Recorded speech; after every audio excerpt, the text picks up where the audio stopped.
Class 9th के बच्चों, सुप्रभात। हिंदी की कक्षा में आप सबों का स्वागत है। और आज हम लोग कवि सुमित्रानंदन पंत की कविता पढ़ेंगे ग्रामश्री। ग्रामश्री को पढ़ने से पहले हम लोग कुछ बातें कवि सुमित्रानंदन पंत जी के बारे में जानते हैं। सुमित्रानंदन पंत जी का जन्म 20 मई 1900 ईस्वी में प्रकृति के सुकुमार कवि एवं छायावादी काव्य के प्रणेता माने जाने वाले इनका जन्म उत्तराखंड के अल्मोड़ा जिले के कौसानी नामक गांव में हुआ था। जन्म के कुछ घंटे के बाद ही उनकी मां का देहांत हो गया था। उनकी प्रारंभिक शिक्षा अल्मोड़ा जिले में हुई। 1919 में उन्होंने उच्च शिक्षा के लिए म्योर सेंट्रल कॉलेज इलाहाबाद में प्रवेश लिया। उन्हीं दिनों गांधी जी के नेतृत्व में चल रहे असहयोग आंदोलन से वे जुड़ गए और पढ़ाई छोड़ दी। इनकी मुख्य रचनाएं गद्य और पद्य दोनों ही हैं, लेकिन ये वास्तव में एक सफल कवि और गद्यकार के रूप में प्रसिद्ध हुए। उनकी रचनाओं में वीणा, ग्रंथि पल्लव, गुंजन, युगांत, युगवाणी, ग्राम्या, उत्तरा, स्वर्ण किरण, कला और बूढ़ा चांद, चिदंबरा, लोकायतन आदि प्रमुख हैं। इनके अतिरिक्त उन्होंने हिंदी गद्य में आलोचना, कहानी, आत्मकथा आदि की भी रचना की। बच्चों, सुमित्रानंदन पंत जी वास्तव में संवेदनशील, मानवतावादी और प्रकृति प्रेमी कवि थे। प्रकृति चिंतन के क्षेत्र में वे अपनी शानी नहीं रखते। मार्क्सवाद का प्रभाव भी उनकी कुछ कविताओं में लक्षित होता है। पंत जी की भाषा मधुर और परिष्कृत खड़ी बोली है। उनकी कविता में भावुकता और विचारशीलता दोनों का समन्वय है। तो चलिए हम लोग अब आते हैं कविता ग्रामश्री पर। ग्रामश्री का अर्थ होता है गांव की लक्ष्मी, गांव की संपन्नता। बच्चों, कवि इस कविता में भारतीय गांवों की प्राकृतिक सुषमा का वर्णन करते हैं। भारतीय ग्रामों में हरी भरी लहलहाती फसलें, फल फूलों से भरे पेड़, नदी तट के बालू आदि कवि को मंत्रमुग्ध कर देती हैं। यही सब कविता ग्रामश्री में चित्रित किया गया है।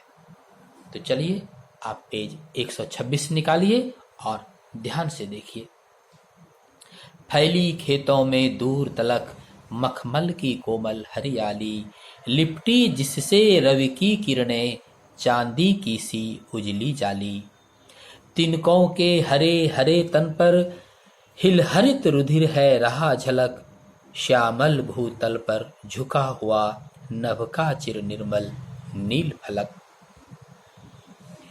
कवि कहते हैं, फसलों की मखमली कोमल हरियाली खेतों में दूर दूर तक फैली हुई है। सूरज की किरणें उनसे ऐसे लिपट गई हैं जैसे उस हरियाली पर चांदी की उजली जाली लपेट दी गई हो। कवि तिनकों को हरे तन वाला बताता है।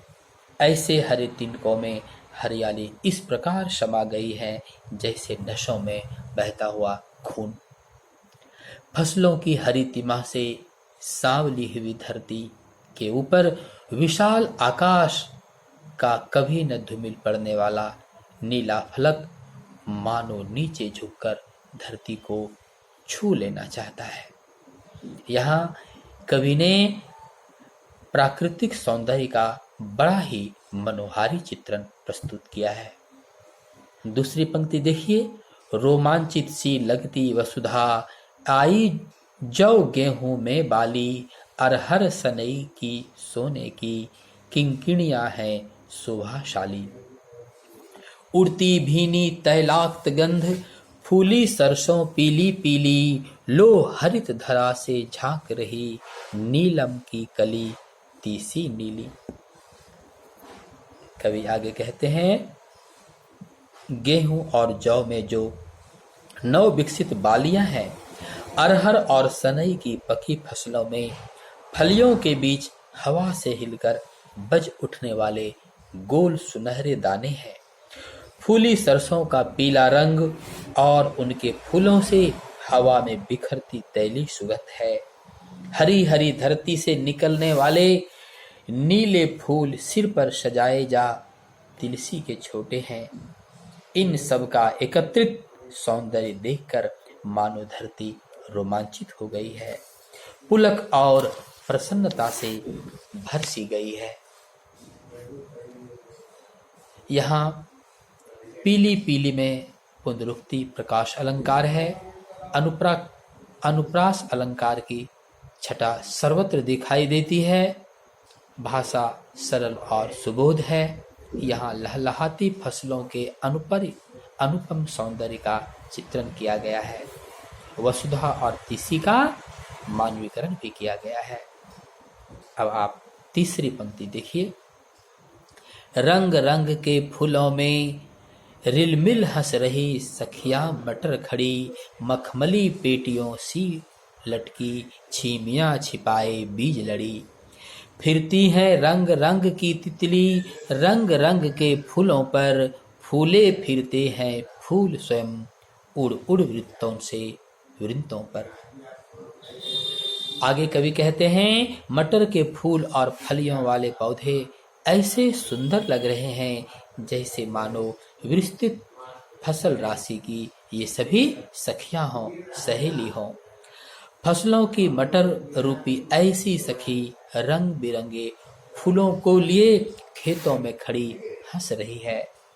बीजों की लड़ी या श्रृंखला को अपने में समेटे मटर की फलियां मखमल की मुलायम थैलियों सी मटर के पौधों से लटक रही हैं। मटर के फूलों पर बैठती उड़ती रंग बिरंगी तितलियां जब एक फूल से दूसरे फूल पर जाती हैं तो ऐसा लगता है जैसे रंग बिरंगे फूल स्वयं ही अपने वृत्तों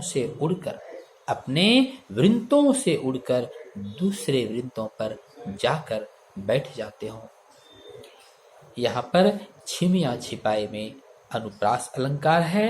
भाषा बड़ा ही सरल और सहज तथा प्रभाव उत्पादक है।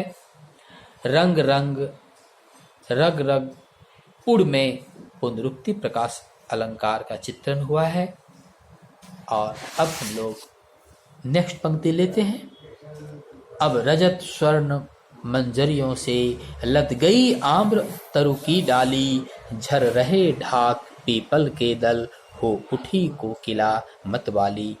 महके कटहल मुकुलित जामुन, जंगल में झरबेरी झूली, फूले आड़ू नींबू दाड़िम, आलू गोभी बैंगन मूली। देखिए कवि ने कितना सुंदर चित्रण धरती का किया है।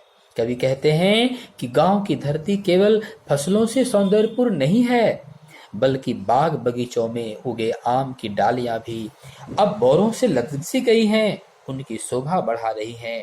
बासंती मौसम आने के कारण ढाक और पीपल के पत्ते झड़कर नव किस्लयों को विकसित होने का अवसर प्रदान कर रहे हैं। आम्रवन की रजत स्वर्ण मंजरियों को देखकर कोयल कूक रही है और मतवाली सी हो रही है। कटहल फल आने के कारण महक उठे हैं और जामुन के पेड़ों पर भी जामुन के गुच्छे मुकुलित होने लगे हैं, अर्थात निकलने लगे हैं। जैसे बगीचे में इन वृक्षों में फल आ गए हैं, वैसे ही जंगल में झरबेरी के पेड़ों में झरबेरी के गुच्छे फलकर लटक रहे हैं। आड़ू नबी और अनार के पेड़ों में फल के पूर्व आने वाले फूल लग गए हैं। इन सब की तरह ही सब्जियां जैसे आलू, गोभी, बैंगन, मूली भी अपने विकास को प्राप्त कर रहे हैं। यहाँ कवि ने ऋतु के अनुसार आने वाली फसलों का सुंदर चित्रण किया है। ग्रामीण परिवेश में प्राकृतिक सौंदर्य का भी कवि ने चित्रण किया है।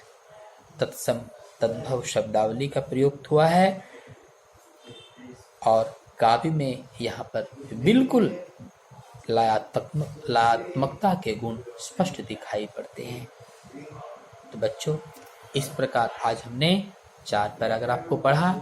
अब जो शेष बच जाते हैं हम लोग इन्हें कल पढ़ेंगे। आप इस चैप्टर को और ठीक से कल पढ़कर रहेंगे। तब तक के लिए आप सबको शुभकामनाएं। धन्यवाद।